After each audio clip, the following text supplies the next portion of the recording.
Yang mana surat Abasa ini maknanya adalah dia bermuka masam. Ya, dia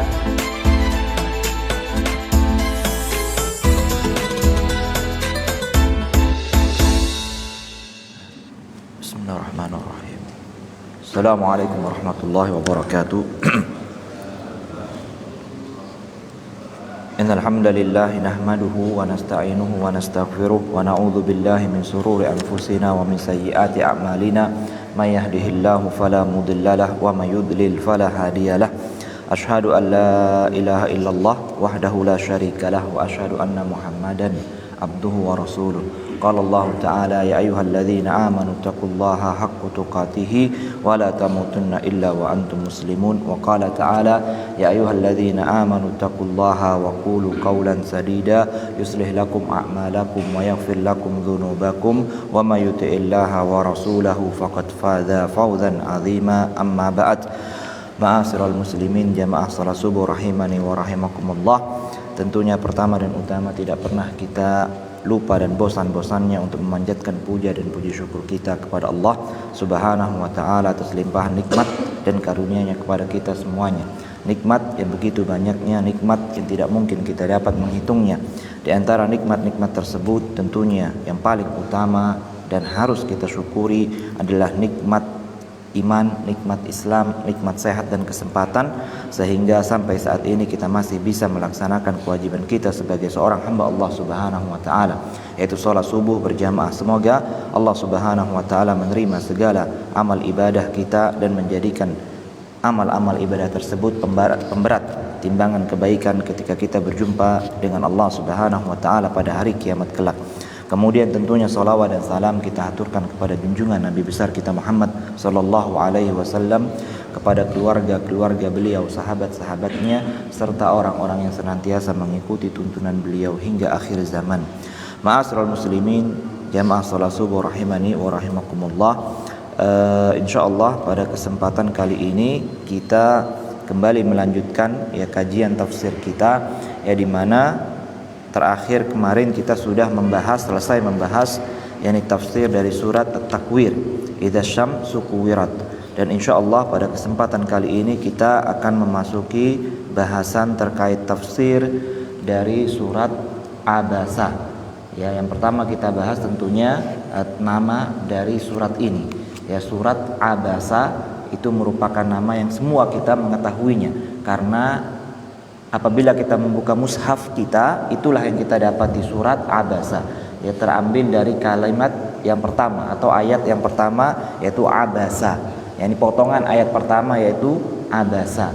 Yang mana surat Abasa ini maknanya adalah dia bermuka masam. Dia bermuka masam, itu makna Abasa. Dia fiil madhi. Dan Ibnu Ashur dalam tafsirnya itu menyebutkan beberapa nama yang digunakan oleh para ulama ahlu tafsir terkait surat ini. Nama lainnya yang disebutkan oleh para ulama ahlu tafsir itu adalah surat As-Sakhah. Surat As-Sakhah ini nama kedua dari surat ini, surat As-Sakhah.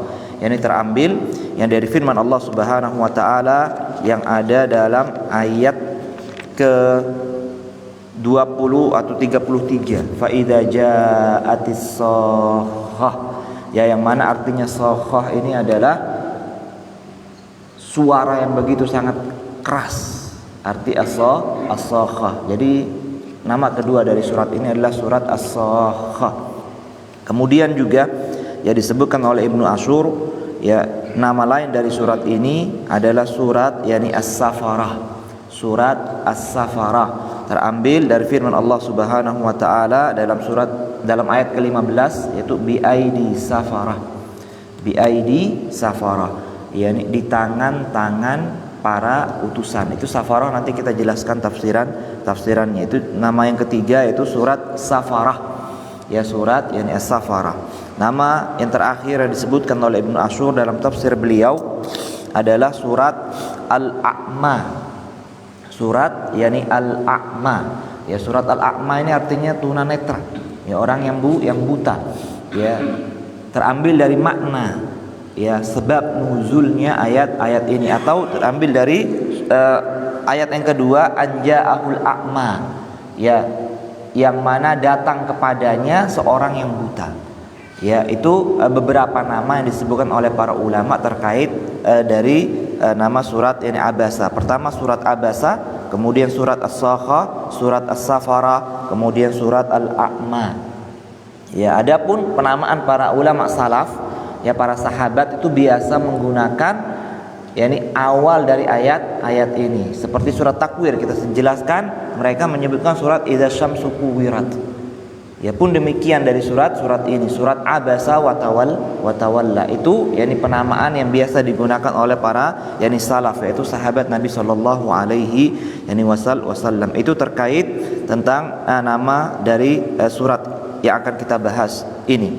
Kemudian yakni Ibnu Athiyah yakni dalam tafsirnya itu menyebutkan yakni bahwasanya ijma' para ulama ahli tafsir, yakni bi ijma' yakni ahli tafsir anna hadhihi surah makkiyatun. Ya, bahwasanya surat ini merupakan surat makkiyah, ya, yang diturunkan oleh Allah Subhanahu wa taala sebelum hijrahnya, yakni Rasulullah sallallahu alaihi wasallam, ayatuha yakni 42. Dan jumlah ayatnya itu ada 42. Ya, meskipun sebagian para ulama, ya kalau kita buka buku-buku tafsir mereka, itu ada yang mengatakan surat ini ayatnya itu 41. Ya, ada yang mengatakan ayatnya itu berjumlah 40. Tapi bukan berarti dihilangkan. Ya, bukan berarti dihilangkan, cuman maktoknya yang mereka rubah. Ya, ini maktoknya seperti misalnya ada yang mengatakan bahwasanya falyanzuril insanu ila ta'ami anna sababnal ma'a sabba, itu satu ayat. Ya, bukan dua ayat, sehingga ayat ini menjadi 41. Demikian kalau kita buka buku-buku tafsir, ya kita dapati ada yang mengatakan ayatnya 40, ada ayatnya 41, ayatnya 43. Itu bukan mereka hilangkan, ya ini ayatnya, tapi ya ini susunan maktok, potongan-potongan ayatnya itu yang berubah. Ya, yang berubah. Jadi seperti itu. Kemudian yakni ayat surat ini itu diturunkan setelah Allah Subhanahu wa taala menurunkan yakni surat An-Najm. Ya, sebelum Allah Subhanahu wa taala menurunkan surat Al-Qadr. Yani setelah Allah menurunkan surat An-Najm, baru Allah Subhanahu wa taala menurunkan surat ini. Sebelumnya Allah menurunkan surat yakni Al-Qadr. Ya, kemudian beberapa hal yang akan dibahas dalam surat ini itu bisa kita bagi menjadi 4 yakni bagian. Ya, surat Abasa ini bisa kita bagi menjadi 4 yakni bahasan. Ya, yaitu yang pertama adalah yakni ayat pertama sampai ayat ke-16, ya, sebagaimana firman Allah Subhanahu wa taala yang pertama Abasa wa Tawalla sampai firman Allah Subhanahu wa taala kiramin barara. Di sini terdapat penjelasan bagaimana Allah Subhanahu wa taala menegur nabinya sallallahu alaihi wasallam. Ya, disebabkan karena beliau ini meninggalkan sesuatu yang lebih utama. Ya, meninggalkan sesuatu yang lebih utama, bukan meninggalkan hal yang utama, bukan. Ya, Nabi sallallahu alaihi wasallam ditegur oleh Allah Subhanahu wa taala karena mendakwahkan yakni orang-orang kaya dari kalangan pembesar suku Quraisy. Ya, bukan karena beliau enggan untuk berdakwah, tapi beliau mengutamakan, ya mendahulukan dan mengakhirkan mendakwahkan seseorang yang sudah datang, ya dengan semangat yang begitu luar biasa, kemudian bertanya tentang agama Islam. Yaitu yang ditegur oleh Allah Subhanahu wa taala karena beliau menampakkan sesuatu yang tidak seharusnya tampak. Ya, bagi seorang dai. Ya, ini nanti kita akan sebutkan. Jadi di sini Allah menegur ya nabinya Muhammad sallallahu alaihi wasallam, dan ketahuilah bahwasanya teguran Allah Subhanahu wa taala kepada nabinya bukan suatu hal yang menjadikan kita mengatakan bahwasanya nabi melakukan sesuatu yang tidak pantas. Ya, sehingga orang-orang yang hulu, yang terlalu melampaui batas itu menganjurkan ya manusia untuk tidak membaca yakni surat ini. Ya, itu merupakan suatu kesalahan. Allah Subhanahu wa taala menegur nabinya disebabkan karena Allah menginginkan nabi itu benar-benar memiliki akhlak yang sangat mulia. Ya, berbeda dengan kita. Kalau kita melakukan kesalahan, ya dibiarkan oleh Allah Subhanahu wa taala, tidak ditegur. Ya, tapi kalau nabi tidak, dia seorang yang maksum, ya terjaga dia. Ya, dari dosa, maksiat, kesalahan. Bukan berarti tidak pernah melakukan kesalahan. Ketika melakukan kesalahan langsung ditegur oleh Allah Subhanahu wa taala, kemudian menjadi baik. Ya, seperti itu. Ini menunjukkan akan yang kasih sayang Allah Subhanahu wa taala kepada nabinya, bentuk penjagaan Allah Subhanahu wa taala kepada nabinya. Ya, sehingga ini Allah Subhanahu wa taala tidak mungkin akan membiarkan Rasulullah sallallahu alaihi wasallam melakukan suatu kesalahan, apalagi dalam menyampaikan wahyu. Itu yakni ayat pertama dan ke-16. Kemudian bahasan yang kedua yaitu ayat yang ke-17 sampai ke-23, itu Allah Subhanahu wa taala menjelaskan betapa kufurnya manusia, betapa ingkarnya yaitu manusia terhadap Allah Subhanahu wa taala, padahal Allah Subhanahu wa taala telah memberikan nikmat yang begitu banyak kepada manusia.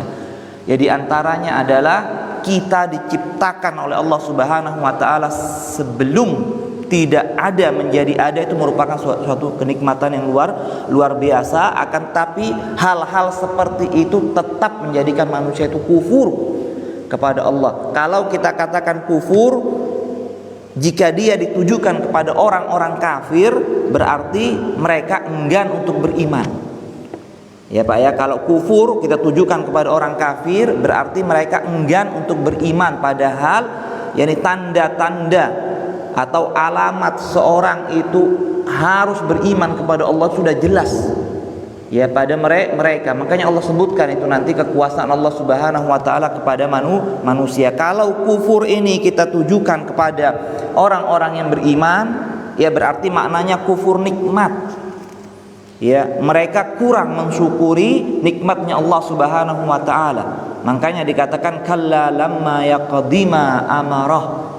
Ya, itu nanti kita jelaskan bahwasanya ayat ini bisa ya kita tujukan kepada orang-orang kafir dan terkena juga kepada orang-orang yang beriman.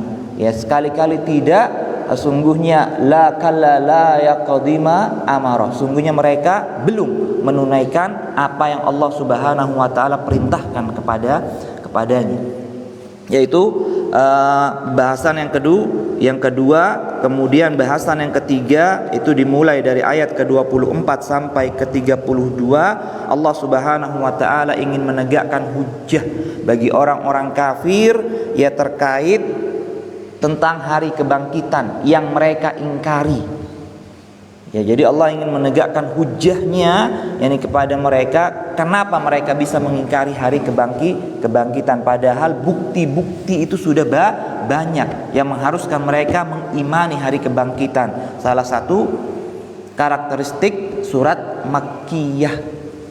Ya, pasti ada penjelasan yakni bagaimana ya ada hari kebangkitan itu. Karena mereka mengingkarinya, maka banyak ayat-ayat Makkiyah, surat-surat Makkiyah itu menjelaskan bukti ya akan bahwasanya hari kebangkitan itu pasti akan terjadi.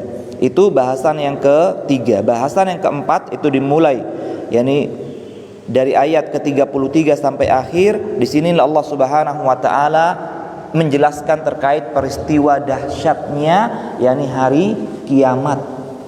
Ya, fa idza ja'atis sakhah sampai akhir ayat itu menjelaskan terkait peristiwa dahsyat di hari kiamat. Makanya munasabahnya ya kaitannya ayat ini dengan ayat setelahnya, yaitu ketika Allah Subhanahu wa taala menjelaskan peristiwa dahsyat pada hari kiamat, maka setelahnya ya ini Allah jelaskan tanda-tanda hari kiamat. Ya, bagaimana ya apa yang akan terjadi sebelum hari kiamat itu ditegakkan oleh Allah Subhanahu wa taala. Idza syamsu kuwirat ya dan seterusnya. Yaitu munasabahnya kaitan ayat surat ini dengan surat setelahnya. Itu 4 bahasan ya yang bisa kita ambil dari yakni surat ini. Dan insyaallah taala kita akan memasuki tafsiran rinci yakni dari surat ini. Pada ayat yang pertama yakni Allah Subhanahu wa taala berfirman abasa wa tawalla abasa wa tawalla, yakni dia bermuka masam. Nah, bermuka masam ini dijelaskan Pak oleh ahli tafsir itu seperti apa. Intinya bahwasanya mereka menjelaskan yakni istankara syai'a biwajhihi, yakni dia itu mengingkari sesuatu itu dengan wajahnya. Ya bagaimana? Yaitu mengerutkan dahinya. Ya bermuka masam dengan mengerutkan dahinya menunjukkan mengingkari suatu perbuatan. Ya, dia tidak senang akan suatu perbuatan, maka dia tampakkan dengan wajahnya, yaitu dengan cara mengerutkan dahinya. Yaitu makna dari yani abasa wa tawalla, dan dia berpaling. Ya, ada yang mengatakan ulama ahli tafsir, ada yang mengatakan memalingkan wajahnya, ada yang mengatakan memalingkan seluruh tubuh dan wajahnya. Ya, ada yang memalingkan wajahnya, ada yang memalingkan semuanya. Ya, jadi tidak melihat kepada orang tersebut. Ya, abasa wa tawalla. Kenapa? Yani dia itu memalingkan wajahnya dan berpaling, anja'ahul a'ma, ya karena datang kepadanya, anja'ahu itu datang kepadanya al-a'ma, seorang yang buta. Ya karena datang kepadanya seorang yang buta. Nah, perhatikan di sini semua yakni ulama ahlu tafsir itu sepakat tentang sebab nuzulnya, yakni ayat ini adalah disebabkan karena seorang buta yang bernama Abdullah bin Amrin bin ibni Ummi Maktum, ya Abdullah bin Amrin bin ibni Ummi Maktum. Itu semua ulama sepakat berdasarkan yakni riwayat yang diriwayatkan oleh yakni sebagaimana hadis yang diriwayatkan oleh Imam Tirmidzi dalam kitab Tafsirul Quran. Kita bacakan riwayatnya, an Aisyah yakni bilafdhin qala yakni unzila abasa wa tawalla, yakni surat.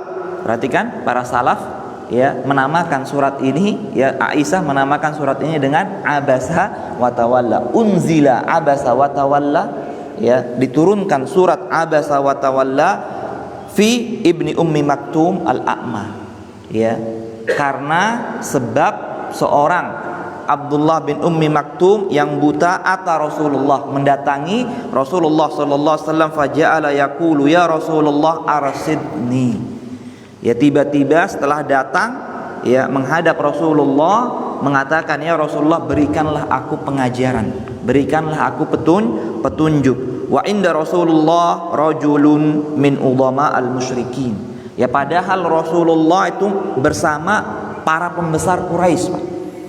Ya, sedang bersama para pembesar Quraisy. Faja'ala Rasulullah yu'rid anhu. Maka Rasulullah pun memalingkan ya wajah dirinya, ya tidak menggubris. Siapa namanya? Abdullah bin Ummi Maktum. Wa yuqbil alal akhar, akan tapi tetap bersama para pembesar Quraisy dengan mengatakan, fayaqulu atara bima aqulu ba'san, apakah ada yang salah dari apa yang aku seru kepada kalian. Nah, dari sini itu kita bisa mengetahui bahwasanya Rasulullah sedang berdakwah kepada mereka, karena dikatakan yakni atara bima aqulu ba'san, apakah seruanku yakni kepada kalian itu yakni ada yang salah. Jadi sedang berdakwah. Ini baru datang seorang yang buta ya kepada Rasulullah, dan ini menunjukkan bahwasanya Rasulullah ini sedang berdakwah. Tidak salah yang dilakukan oleh Rasulullah. Rasulullah melakukan dakwah karena beliau sangat ingin bahwasanya Islam ini tersebar. Ya, semua pembesar Quraisy itu Rasulullah berharap semua mereka itu mau yang menerima dakwahnya Nabi yakni sallallahu alaihi wasallam. Benar yang dilakukan Nabi sallallahu alaihi wasallam. Fa yaqulu la, maka mereka pun menjawab tidak ada yang salah. Kemudian ya di sini yakni terdapat penjelasan bagaimana Allah Subhanahu wa taala ketika menegur nabinya itu dengan cara yang santun. Ya dengan cara yang santun, yang lemah lembut dalam menegur nabinya. Karena apa? Allah Subhanahu wa taala tidak mengatakan abasta wa tawallaita anja'aka al-a'ma. Ya tidak langsung menggunakan kata ganti engkau. Ya tapi menggunakan dia. Ya, ini menunjukkan bahwasanya bagaimana Allah Subhanahu wa taala menegur nabinya dengan cara yang santun. Ya, menggunakan kalimat dia, abasa wa tawalla an ja'ahul a'ma. Maka pantas ya jikalau ada seorang yang menghina Rasulullah sallallahu alaihi wasallam, umat Islam ini marah. Ya, bagaimana mungkin tidak marah? Ya, Allah saja ketika menegur nabinya yang melakukan kesalahan dengan cara yang santun, ini ada orang yang mengolok-olok atau mengejek Rasulullah sallallahu alaihi wasallam tanpa ada kesalahan yang beliau lakukan. Wajar saja yakni umat Islam itu akan marah. Kemudian kalau kita melihat ya apa yang dilakukan oleh Rasulullah sallallahu alaihi wasallam, ini sesuatu yang sesuai ijtihadnya beliau. Ya, karena apa? Karena beliau ini sangat ingin ya, apabila pembesar Quraisy itu kan, kalau kita buka buku tafsir itu banyak siapa sih ya para pembesar Quraisy ini. Ya, ada yang mengatakan Ubay bin Khalaf, ada yang mengatakan Umayyah bin Khalaf, yang ada yang mengatakan Utbah bin Rabi'ah, dan seterusnya. Ya, yang jelas mereka pembesar Quraisy, ada yang mengatakan jumlah mereka 3, ada yang 4, ada yang 5 dalam buku-buku tafsir. Yang jelas mereka ini beberapa orang dari pembesar suku Quraisy. Ya, ketika Rasulullah itu bersemangat ya mendakwahkan mereka, itu karena ada sebabnya. Ya, karena apa? Karena kalau pembesar ini ya mau menerima dakwah Rasul sallallahu alaihi wasallam, pasti yakni mereka akan ya mengajak ya pengikut mereka, dan mereka ini banyak memiliki pengikut. Ya, akan mengajak pengikut mereka, dan pengikut mereka pasti mengikuti apa yang dikatakan oleh pemimpinnya. Makanya Rasulullah begitu sangat antusias ya dalam mendakwahkan mereka. Nah, permasalahannya ketika ada ya seorang Abdullah bin Ummi Maktum, dan Rasulullah mengetahui seorang Abdullah bin Ummi Maktum ini ya sudah masuk ke dalam Islam, ya mungkin beliau ingin mengakhirkan ya, nanti setelah saya mendakwahkan orang ini, saya akan dakwahkan. Ini Abdullah bin Ummi Maktum ijtihad seorang manusia biasa. Nah, bukan apa kita katakan ya, bukan Allah menegur kenapa engkau tidak mendakwahkan yakni Abdullah bin Ummi Maktum. Allah di sini dikatakan para ulama al-tafsir itu disebabkan karena Rasulullah sallallahu alaihi wasallam menampakkan sesuatu yang tidak pantas. Ya, dengan bermuka masam, kemudian memalingkan yakni wajahnya. Itu yang Allah Subhanahu wa taala tegur. Ya, kepada Rasulullah sallallahu alaihi wasallam. Padahal kalau kita mau berpikir lagi, ini seorang yang buta. Mungkin Rasulullah mengetahui ini orang yang datang ini orang buta. Ya, ketika saya bermuka masam, ya dia tidak mengetahuinya. Ya, memalingkan wajahnya pun tidak mengetahuinya. Apalagi kalau kita lihat dalam konteks yang dibawakan oleh Imam Tirmizi, di sini Rasulullah itu sedang berdakwah, Pak. Ya, sedang berdakwah, tiba-tiba datang seorang yang buta, tiba-tiba mengatakan arsidni. Ya, atau dalam riwayat yang lain sebagaimana disebutkan ya oleh Syekh Muhammad bin Shalih Al-Utsaimin, alimni mimma allamakallah. Yani alimni, ajarkan aku apa yang Allah sudah ajarkan kepadamu. Ya, tiba-tiba memotong ya pembicaraan Rasulullah kepada para pembesar Quraisy. Ya kan, dipotong ini. Kenapa dipotong? Karena orang buta nggak tahu. Ya, sedang apa Rasulullah sallallahu alaihi wasallam bersama para pembesar Quraisy. Ya, jadi ya intinya Allah Subhanahu wa taala itu menegur yakni nabinya karena beliau itu menampakkan sesuatu yang tidak pantas ya bagi seorang nabi. Wa innaka la'ala khuluqin azim. Apalagi dikatakan Allah ya dipuji, ya sungguhnya engkau wahai Muhammad itu berada di suatu akhlak yang paling tinggi, yang paling mulia.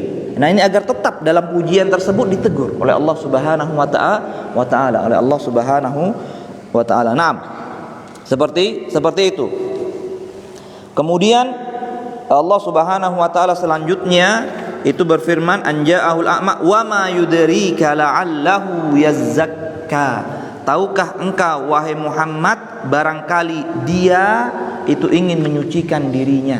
Yazzakka ini sudah kita jelaskan seperti firman Allah Subhanahu wa taala dalam surat Al-Ghasiyah, qad aflaha man tazakka. Sungguh Beruntung orang-orang yang telah mensucikan dirinya. Kalau Abdullah bin Ummi Maktum itu yazakka, itu ingin mensucikan dirinya, berarti beliau ingin memiliki amalan-amalan ya lain dalam Islam. Maksudnya menyucikan dirinya itu ingin lebih beramal. Ya. Itu makna dari tazkiyah apabila diinginkan kepada orang-orang yang beriman, yaitu yazakka di sini yatatahhar minadz-dzunub wal akhlaq allati la taliqu bi amsalihi. Itu dia ingin mensucikan dirinya dari berbagai macam dosa, ya dengan apa? Dengan melakukan amal kebaikan. Ya sebagaimana kita sebutkan, ya seorang itu pasti Pak melakukan kesalahan, melakukan dosa. Makanya dia harus melakukan banyak amal kebaikan. Innal hasanat yuzhibnas sayyi'at. Ya, bagaimana seorang mensucikan diri dari dosa dengan banyak melakukan amal, yakni kebaikan. Karena dosa-dosa kecil itu apabila kita iringi dengan perbuatan baik itu akan menghapus. Ya, adapun kalau dosa besar maka harus ya dengan taubat an-nasuha baru memperbanyak amal. Yaitu makna la'allahu yakni yazakka. Kemudian Abdullah bin Ummi Maktum bisa jadi ingin memiliki akhlak yang lebih baik dari sebelumnya, ingin mengetahui akhlak-akhlak mulia yang diajarkan oleh Islam. Ya, itu yang diinginkan dari kata-kata yazakka. Nah, kalau seperti ini keadaannya, yakni ada orang yang bersemangat ingin menyucikan dirinya, ya tiba-tiba Rasulullah sallallahu alaihi wasallam yakni lebih mementingkan yakni orang-orang pembesar Quraisy yang masih dalam keadaan kufur. Ya makanya setelahnya Allah setelah dari ayat ini au yadzakkaru fatanfa'ahu dzikra, ya atau barangkali dia itu ingin mendapatkan pelajaran dari engkau wahai Muhammad dan pelajaran itu bermanfaat baginya. Ya kan? Itu diingatkan. Allah Subhanahu wa taala mengingatkan nabinya kepada akan apa yang dilakukan oleh yakni Ummi Maktum itu barangkali ya dia ingin kebaikan atau mendapatkan pelajaran sehingga pelajaran itu memberikan manfaat kepada dan pelajaran ya itu akan bermanfaat bagi orang-orang yang beriman. Ya tidak akan bermanfaat bagi orang-orang yang kufur karena tabiatnya orang kufur itu senantiasa mengingkari. Ya tabiatnya orang-orang kufur itu senantiasa mengingkari dan tidak mungkin mengambil pelajaran. Tidak mungkin qad aflaha man tazakka, sebagaimana disebutkan qad aflaha man tazakka. Kemudian apa ayat setelahnya? Qad aflaha man tazakka fadzakara asma rabbih fasalla. Fadzakara asma rabbih fasalla. Ya jadi pelajaran itu akan bermanfaat yakni bagi orang-orang yang beriman. Apabila pelajaran itu bermanfaat, dia akan ingat yakni Tuhannya dan melakukan amal ibadah. Ya orang kafir bagaimana mungkin, Pak? Ya bisa mengambil yakni pelajaran orang tidak beriman. Ya kemudian Allah Subhanahu wa taala berfirman, "Amma manistagna." Ya adapun orang yang merasa cukup. Ya karena apa, Pak? Dia merasa cukup, ya merasa tidak butuh, ya karena dia memiliki istagna bimalihi likathratihi. Ya dia merasa cukup ya dengan hartanya karena memiliki harta yang begitu banyak. Ya nih. Karena memiliki harta yang begitu banyak.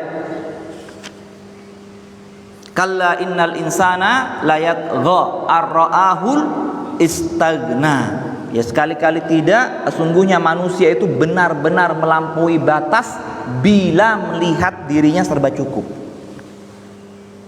Nah, di sini peringatan ya kalau kita sudah banyak mendapatkan rezeki dari Allah Subhanahu wa taala, biasanya kita akan berani ya melakukan perbuatan dosa. Ya seperti itu, Pak. Ya, kalau kita sedang ya menghadapi ya suatu bisnis misalnya, ya kan, dan besar ini nominalnya 1M 2M, biasanya azan sebentar dulu lah, ya sebentar dulu. Ya beda kalau seorang itu misalnya ya hal-hal yang kecil yang remeh misalnya ya dalam masalah dunia itu azan itu gampang untuk ditinggalkan ya. Tapi kalau urusannya besar, ya, itu biasanya akan mudah meninggalkan, yakni sholat, atau mengakhirkan, bukan kita katakan meninggalkan, mengakhirkan sholatnya itu akan lebih mudah. Ya begitulah manusia, dia akan melampaui batas apabila melihat dirinya serba berkecukupan. Wastagna bijahihi liquwatihi, dan para pembesar Quraisy ini itu dikatakan merasa cukup disebabkan karena kedudukan yang dia miliki, ya, dengan kedudukan tersebut dia menjadi kuat. Ya, amma manistagna. Nah, itu makna amma manistagna. Jadi adapun orang yang merasa serba cukup karena harta dan kedudukannya, dikatakan wa ma alaika fa anta lahu tasadda. Maka engkau antusias untuk mendakwakannya. Ya, kenapa demikian? Ya, orang yang merasa cukup, ya, merasa tidak butuh, engkau antusias untuk mendakwahkan kepadanya. Wa ma 'alaika alla yazzakka, wa ma 'alaika alla yazzakka, padahal tidak ada celaan bagimu wahai Muhammad apabila dia enggan untuk menyucikan dirinya. Jadi tidak ada, ya, kewajiban bagi Rasulullah sallallahu alaihi wasallam apabila mereka tidak masuk ke dalam Islam. Ya kan, karena apa? Karena masuknya seorang dalam Islam itu bukan tugasnya Rasulullah sallallahu alaihi wasallam. Tugasnya Nabi kita ini hanya menyampaikan saja. Ya, hanya menyampaikan. Adapun dia mau atau tidak mendengar itu adalah urusannya Allah Subhanahu wa taala. Itu namanya hidayah, yakni at-taufik.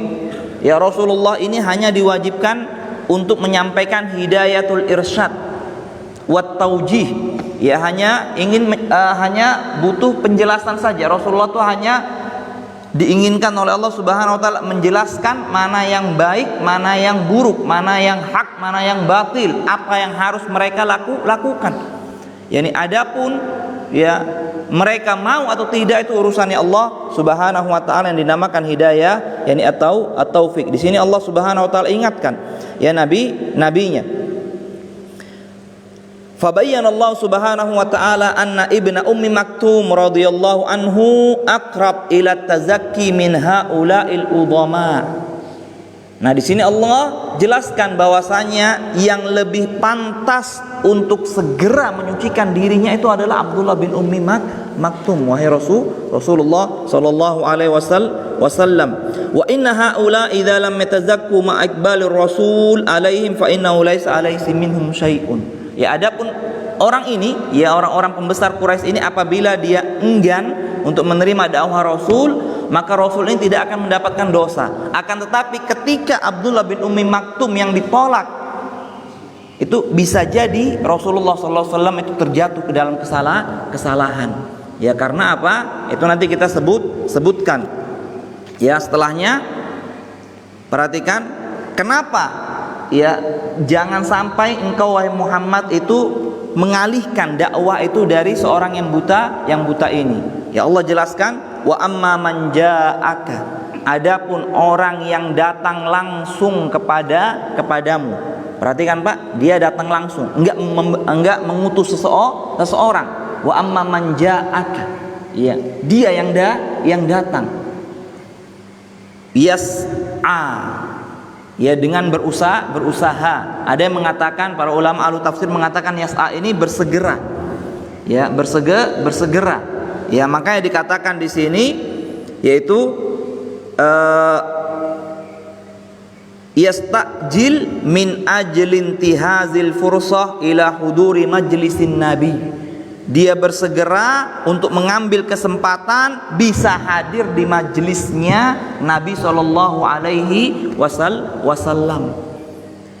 Nah, datang langsung, kemudian segera, ya, tidak terlambat. Ya, kemudian dikatakan wa huwa yakhsha, dan dia begitu sangat takut kepada Allah Subhanahu wa taala. Dan ini kita sebutkan, ya, al-khasyah aslu kullul khair. Al-khasyah aslu kullil khair. Jadi rasa takut kepada Allah itu pokok dari segala kebaikan. Ya, rasa takut kepada Allah itu pokok dari segala kebaikan. Bayangkan, ini orang datang kepada Rasulullah langsung, ya, segera, ya, tidak mau terlambat di majelisnya Nabi sallallahu alaihi wasallam, dan dia sangat takut kepada Allah Subhanahu wa taala. Yang memiliki 3 sifat. Ya, begitulah seharusnya penuntut ilmu. Ya, dia punya 3 hal ini dalam menuntut ilmu agama. Pertama, itu mengambil ilmu itu langsung. Ya, kemudian harus semangat yang dalam mencari ilmu. Ya, karena apa? Karena ini yang membedakan kan pahala seseorang kan ini. Ya, waktu kita beribadah itu kan sama saja. Ya, menuntut ilmu ini 1 jam itu waktunya. Sholat itu 10 menit atau 15 menit waktunya. Apa yang membedakan? Ya, semangat niat seseorang. Ya, kemudian tentunya adalah kekhusyuan seseorang. Ya kan, itu yang membedakan. Seorang itu mendapatkan pahala yang besar dari Allah Subhanahu wa taala. Dan seorang kalau memiliki rasa takut, ya, maka dia akan banyak meninggalkan maksiat kepada Allah Subhanahu wa taala. Seorang diberi nikmat mata misalnya, ya, akan tapi begitu sangat takut kepada Allah Subhanahu wa taala ketika melihat hal-hal yang haram, tentu dia cepat untuk memalingkan. Berbeda halnya seorang yang kurang memiliki rasa takut. Ya, kurang memiliki rasa takut, nah itu aslu kulli asyar. Ya, ini pokok dari segala keburukan itu tidak memiliki rasa takut kepada Allah ini Subhanahu wa taala. Makanya kita katakan, ya sudah sering saya katakan bahwasanya di antara tanda, ya gampang kalau kita mengetahui bahwasanya ilmu yang sedang kita pelajari itu bermanfaat apa tidak, lihat saja ya hati kita. Kira-kira setelah kita mempelajari ilmu ini timbul tidak rasa takut kita kepada Allah Subhanahu wa taala? Kalau ada hal seperti itu, maka itu ilmu yang bermanfaat.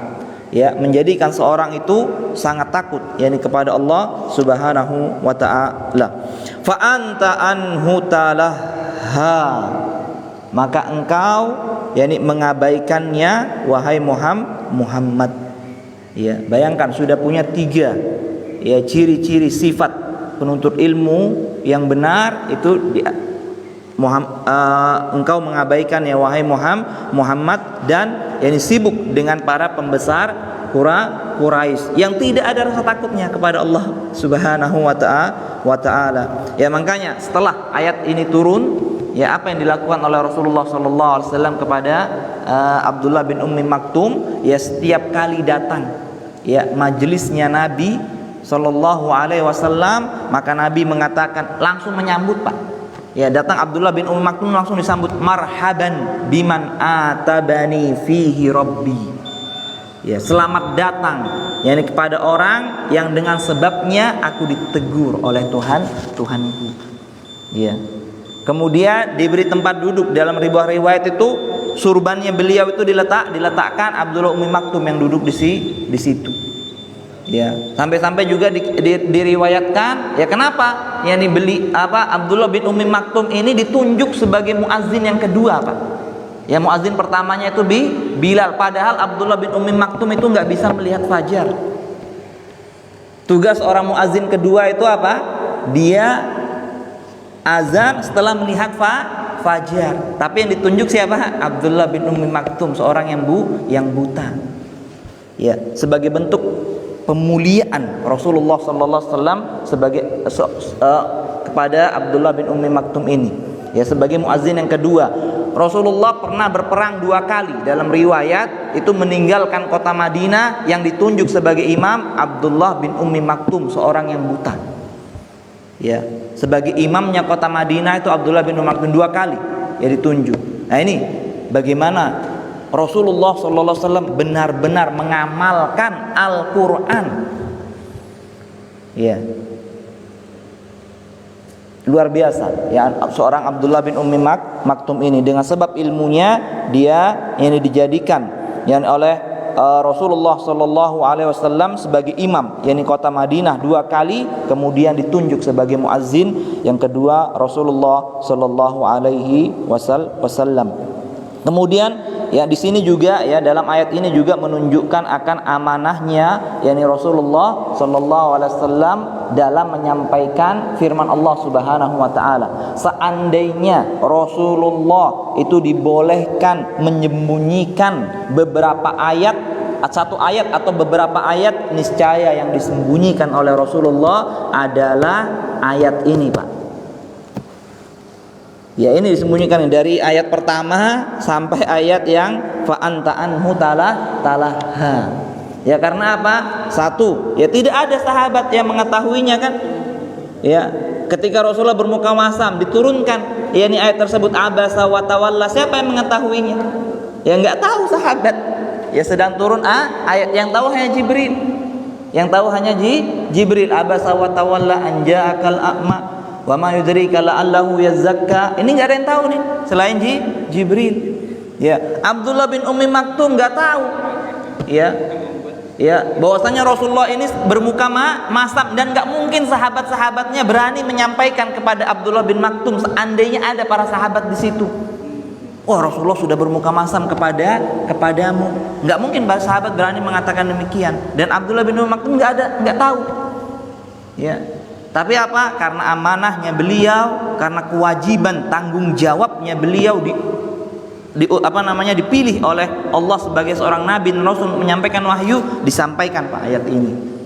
Ya, abasa yani watawalla. Kemudian juga ya di sini kita bisa mengambil faidah bahwasanya tidak boleh pandang bulu ya dalam hal dakwah. Ya enggak boleh. Ya kita yani memilah-milih dalam berdakwah. Kita mengutamakan orang-orang kaya ya. Kemudian kita mengabaikan orang-orang miskin. Kita lebih memilih masjid-masjid yang besar ya dibandingkan musola-musola di pinggir di desa. Itu enggak boleh kita milah-milih. Kalau ada kesempatan kita masuki. Ya. Orang-orang miskin ada kesempatan masuki, orang-orang kaya mungkin bisa boleh saja ya bagi kita itu untuk bervariasi yakni dalam berdakwah. Mungkin pekan ini kepada orang-orang kaya ya, tapi harus kita beri kesempatan juga orang-orang miskin ini mendapatkan pengajaran. Ya, jadi nggak boleh kita memilah-milih dalam hal dakwah. Juga kita harus sampaikan sama. Ya, apa yang kita sampaikan kepada mereka yang orang-orang miskin, misalnya tegas misalnya pada orang-orang miskin menanyakan tentang suatu hukum misalnya, kita katakan halal atau haram, pun demikian kepada orang-orang kaya. Ya. Dia ingin bertanya, sampaikan juga secara tegas. Ya, tidak ada pandang bulu dalam masalah dakwah. Kemudian Allah Subhanahu wa taala selanjutnya itu berfirman, kalla innaha tazkirah. Yani kalla itu ada dua maknanya disebutkan oleh para ulama. Kalla yang pertama ya di sini dikatakan oleh Syekh Muhammad bin Shalih Al-Utsaimin, kalla huna harfu rad'in wa zajrin. Maksudnya la, kalla itu sekali-kali jangan engkau melakukan demikian. Maksudnya kepada Rasulullah. Jadi kaitan ayat ini kalla di sini itu kaitan dengan ayat sebelumnya. Ya jangan engkau seperti itu wahai Muhammad. Innaha, sesungguhnya ayat-ayat ini yang baru disampaikan kepadamu itu tazkirah, ya suatu peringatan. Yani kepada manusia, maka jangan engkau memilah.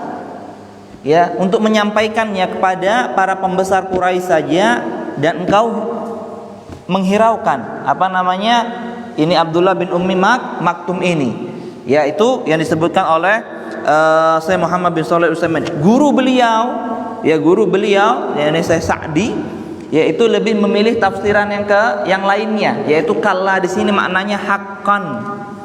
Ya, kalla di sini maknanya haqqan, sungguh ayat-ayat ini, Al-Qur'an ini suatu peringatan, sehingga ayat ini tidak terkait dengan sebelumnya. Ayat ini tidak terkait dengan sebelumnya, tapi ayat yang baru. Ya, suatu konteks yang baru. Sungguh, yakni Al-Qur'an ini suatu peringatan. Yaitu dua tafsiran kalla yang disebutkan oleh para ulama. Kemudian kalla innaha yani tazkirah faman syaa'a dzakara. Yani kalimat sisipannya. ya kalimat sisipan. Faman syaa'a dzakara, ya bagi siapa yang ingin zakarahu, maka dia pasti akan mengingat yakni ayat-ayat tersebut. Yani bagi siapa yang menghendaki, maka pasti dia ini akan mengingat ayat tersebut. Ya begitulah yakni Al-Qur'an ini. Ya Allah Subhanahu wa taala berfirman dalam surat Al-Kahfi ayat 29, "Wa qulil haqqu mir rabbikum faman syaa'a falyu'min wa man syaa'a falyakfur." Ya, katakanlah wahai Muhammad, sesungguhnya kebenaran ini dari Tuhanmu. Barang siapa yang ingin maka hendaknya dia beriman, barang siapa yang ingin maka silahkan dia kufur. Ya, jadi ini Al-Qur'an ini yang ditujukan kepada orang-orang yang ingin ya mengikuti kebenaran. Ya, sungguhnya Allah Subhanahu wa taala telah memberikan pilihan kepada manusia. Ya, Allah Subhanahu wa taala telah memberikan pilihan kepada manusia apakah dia ingin yakni menjadi orang-orang yang beriman atau dia ingin menjadi orang-orang kafir. Pilihan itu ada pada manusia.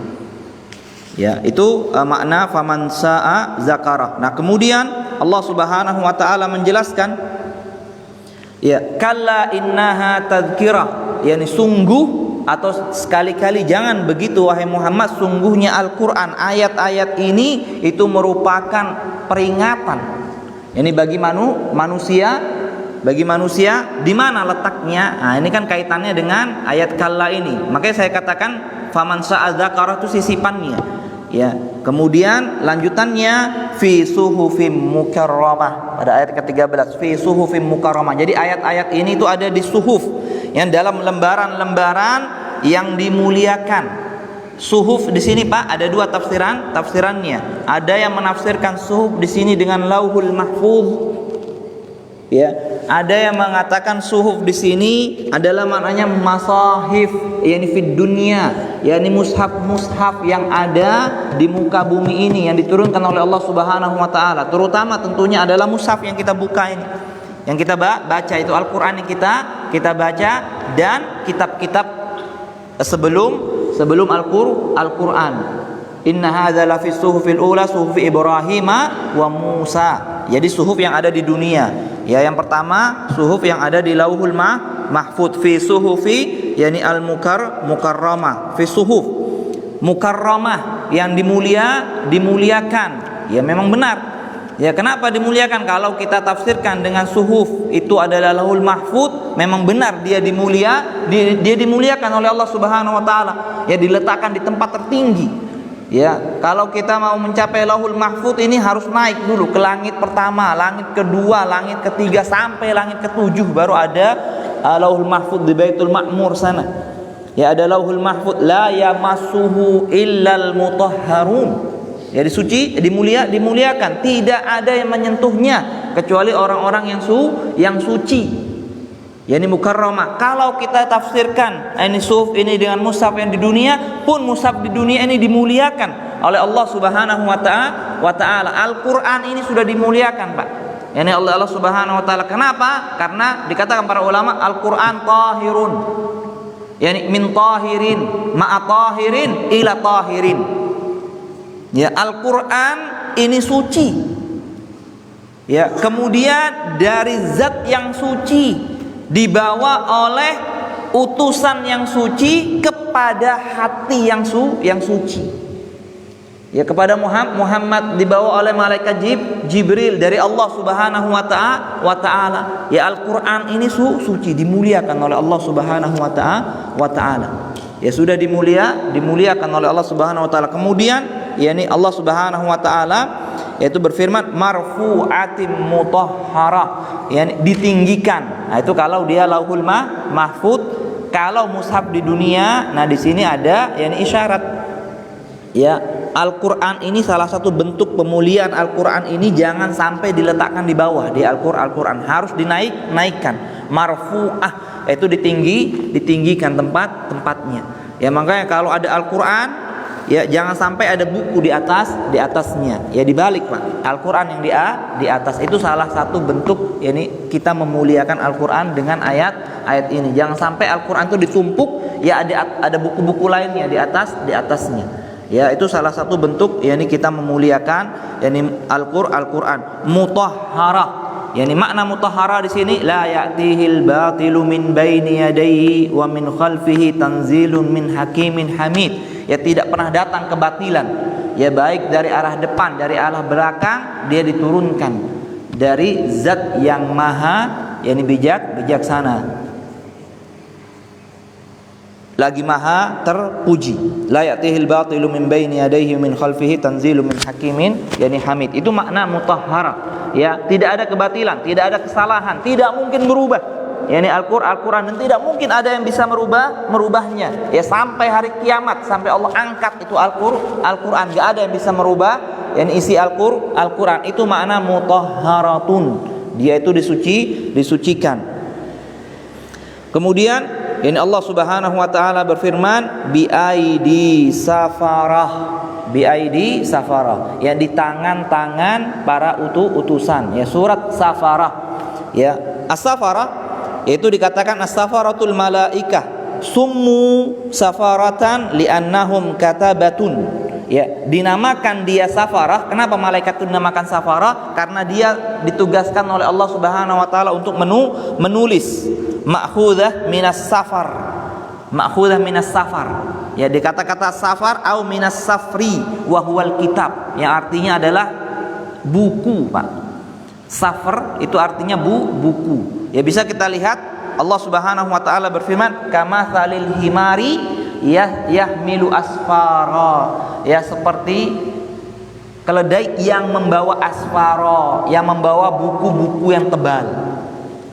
Ya, makanya dia dinamakan dengan biaidi safarah. Ya, di tangan para pencatat. Ya, para utusan Allah yang mencatat. Ya seperti itu kalau kita mau terjemahan yang lengkapnya. Kalimat safarah kan diterjemahkan di tangan para utusan. Kan seperti itu saja kalau kita terjemahkan. Kalau kita mau sempurnakan yang dengan menggunakan tafsiran yang pertama biaidi safarah, yaitu di tangan para utusan yang mencatat. Yang mencatat. Humul malaika yaktubuna ma kiram katibin ya'lamuna ma taf'alun, yang mengetahui apa yang engkau yang dilakukan, itu mencatat segala apa yang kita lakukan. Tafsiran yang kedua, as-safaratu maknanya adalah al-wusata bainallah wa baina khalqihi. Ya, al-wusata di sini perantara antara Allah dan makhluknya. Yani perantara antara Allah dan makhluknya. Karena as-safir dalam bahasa Arab itu maknanya adalah al-wasitah. Ya, as-safir maknanya dalam bahasa Arab adalah al-wasitah, yaitu perantara. Ya, perantara, dan ini banyak ya digunakan yakni oleh orang Arab. Salah satunya adalah sebagaimana dikatakan oleh Abi Rafi' ya ketika mengisahkan bagaimana Rasulullah itu menikahi Maimunah sebelum melakukan ihramnya. Qala wa kuntu safira bainahuma. Sungguhnya akulah yang diutus sebagai utusan antara mereka berdua.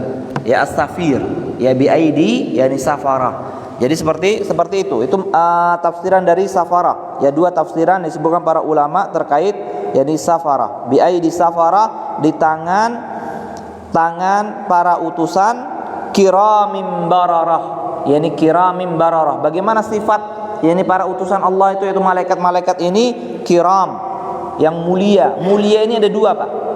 Dikatakan kiram fi akhlaqihim wa kiram fi khilqatihim.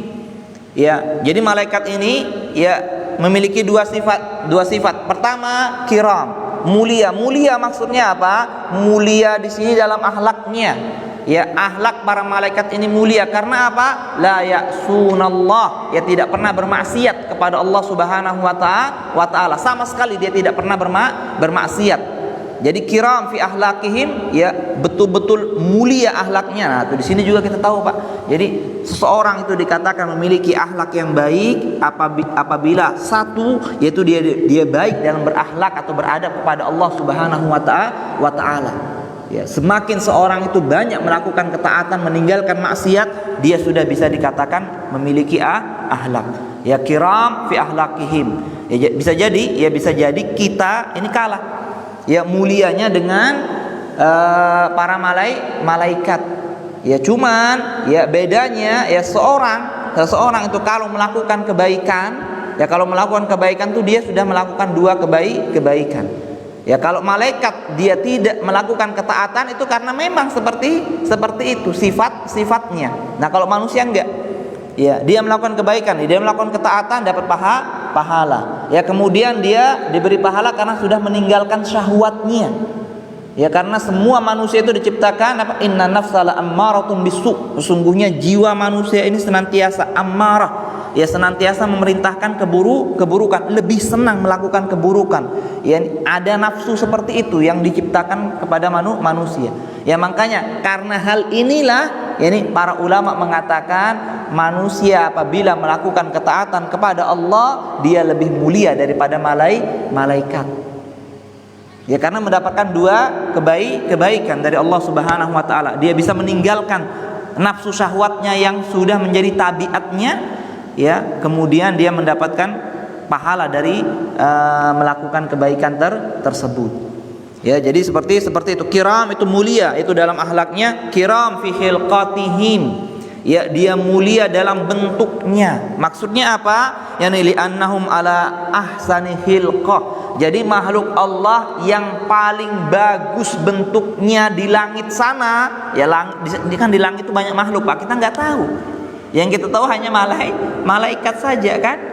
Yang lainnya kita nggak tahu. Nah, yang paling baik bentuknya ya Allah ciptakan adalah para malaikat. Itu makna kiram di sini. Ya yang mulia. Nah makhluk Allah yang paling baik bentuknya di muka bumi adalah manusia. Laqad khalaqnal insana fi ahsani taqwim. Itu paling sempurna bentuknya manusia. Makanya laqad karramna bani Adam. Sungguhnya kami telah muliakan itu manusia ini.